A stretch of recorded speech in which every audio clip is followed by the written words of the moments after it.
ساحل کہتا ہے کہ مکہ کا مجاور تھا، قمی اس کا لقب ہے، قم کا رہنے والا تھا، چلا گیا تھا مکہ، پھر اس کے بعد مدینہ آیا کسی کام سے اور امام سے ملاقات کا شرف بھی حاصل کیا۔ کہتا ہے کہ میں چاہتا تھا کہ امام سے کوئی سوال کروں، مانگوں، لیکن حالات ایسے نہیں بن پائے اور میری زبان میں اتنی طاقت نہیں تھی کہ میں امام سے کچھ کہوں کہ میری بھی کچھ مدد کر دیں، اور شرم محسوس ہوئی، یہاں تک کہ میرے جانے کا وقت آ گیا اور میں کچھ مانگے بغیر جانے لگا۔ پھر جاتے جاتے مجھے خیال آیا کہ ہو سکتا ہے کہ مانگنا میرے لیے مناسب ہو، اس لیے میں نے استخارہ کیا، اور استخارہ کا یہ طریقہ اختیار کیا کہ مسجد میں آیا، 2 رکعت نماز پڑھی، 2 رکعت نماز پڑھنے کے بعد میں نے پروردگار سے دعائے خیر طلب کی، جسے استخارہ کہا جاتا ہے۔ اچھا، ہمارے یہی کہ مطلب ہوتا ہے استخارے کا کہ مولانا کو بول دیں کہ تصویر سے استخارہ کر کے بتائیں کہ اچھا یا برا ہے، مولانا کو بول دیں کہ استخارہ کر کے بتائیں کہ میں کام کروں یا نہیں کروں۔ استخارے کا صرف یہ ایک مطلب نہیں ہے، بلکہ زیادہ اہم مطلب جو روایات میں بیان بھی ہوا ہے اور علماء اس بارے میں تاکید بھی کرتے ہیں کہ استخارے کا اصل مطلب یہ ہے کہ خدا سے طلب خیر کرنا۔ استخارے کا مطلب ہوتا ہے طلب خیر کرنا۔ تو اس نے 100 مرتبہ استخارہ کیا، یعنی 100 مرتبہ پروردگار سے کہا کہ میرے لیے کس کام کے اندر اچھائی ہے، پروردگار تو میرے لیے روشن کر دے۔ 100 مرتبہ پروردگار سے یہ درخواست کی، پروردگار سے دعا مانگی۔ کہتا ہے جب میری درخواست مکمل ہوئی تو میرے ذہن میں خیال آیا کہ نہیں، مانگنا مناسب نہیں، اس لیے مانگے بغیر ہی میں چلا جاتا ہوں، زیادہ ٹھیک۔ اب اس کی مصلحت کیا ہے یہ آپ کو آگے چل کے پتا چلے گا۔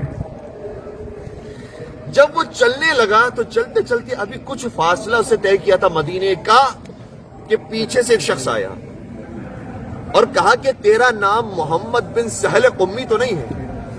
کہا کہ ہاں میرا نام محمد بن سہل قمی ہے۔ کہا تجھے میرا نام کیسے پتا چلا؟ کیا مجھے تیرے امام تقی علیہ السلام نے بھیجا ہے، سبحان اللہ سبحان اللہ، اور خالی ہاتھ نہیں بھیجا ہے بلکہ 2 لباس کے ساتھ بھیجا، اور کہا ہے کہ اس کی ایک خواہش تھی کہ مجھ سے طلب کرتا لیکن نہیں مانگ پایا، تو ہم بن مانگے بھی عطا کرنے والے، لہذا اس کے حوالے یہ دونوں لباس کر دینا۔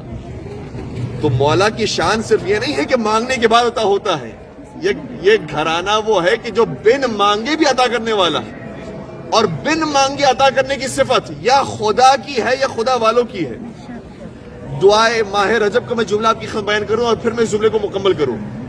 ماہ رجب کے اندر ایک دعا ہے جو پڑھنے کا مستحب ہے ہر نماز کے بعد۔ وہ کون سی دعا ہے؟ بسم اللہ الرحمن الرحیم، یا من ارجوہ لکل خیر وآمن سخطہ عند کل شر یا من یعطی الکثیر بالقلیل، اور اس کے بعد چوتھا جملہ یہ ہے، یا من یعطی من سألہ یا من یعطی من لم یسألہ ومن لم یعرف۔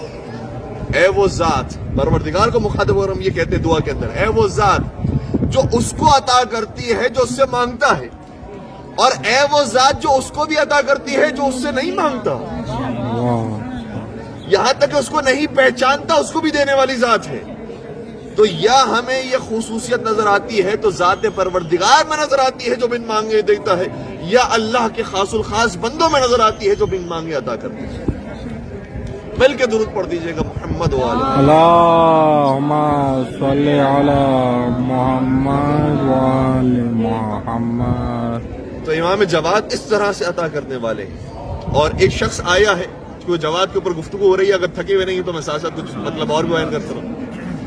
ایک شخص آیا اور اس سے بڑے عجیب انداز سوال کیا کہ مولا مجھے عطا فرمائیے، اور صرف یہ نہیں کہا، آگے ایک اور جملہ بھی کہا کہ مجھے اپنی شان کے مطابق عطا فرمائیے۔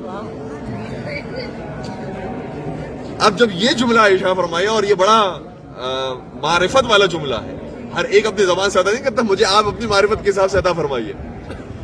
سنیں گے امام نے کیا جواب دیا، یہ نہیں کہا کہ میں تجھے سب کچھ دے دوں گا، عجیب جملہ شاہ فرمایا یہ میں تجھے دے ہی نہیں سکتا،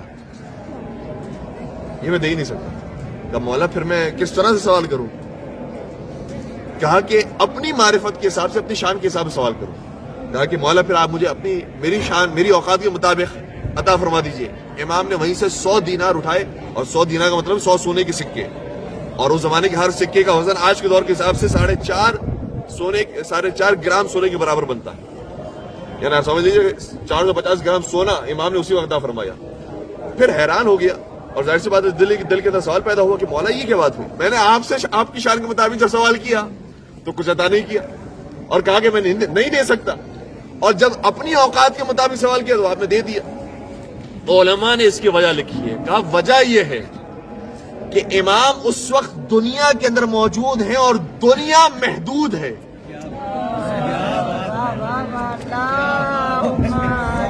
صلی علی محمد وعلی اور امام کی خود ذات خدا کے بنائے ہوئے ہیں، لیکن خدا نے اس طرح سے بنائے ہوئے کہ وہ لامحدود ہے.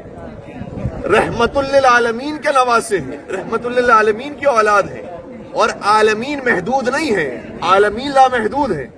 کہ جب تو نے سوال کیا ہے لامحدود کا تو وہ میں تجھے دے نہیں سکتا. اگر تو اپنی اوقات کے حساب سے سوال کرے گا تو وہ محدود ہے، لہذا میں دے سکتا. تو امام اتنے جواد، اتنے عطا کرنے والے تھے کہ کسی کو خالی ہاتھ نہیں لوٹایا، اور اگر خود اپنے شان کے حساب سے عطا کرتے تو پوری کائنات اس کے حوالے کر سکتے تھے، لیکن دنیا محدود ہے اس لیے عطا نہیں کر سکے. لیکن ہم یہ ضرور کہتے ہیں کہ مولا دنیا تو محدود ہے، لیکن قبر کے مراحل، قیامت کے مراحل یہ محدود نہیں ہے. لہٰذا وہاں پر آپ ہماری دستگیری فرمائیے گا، وہاں پر آپ ہماری مدد فرمائیے گا، اور وہاں پر آپ کثیر عطا فرمائیے گا کہ جو لامحدود ہوگا.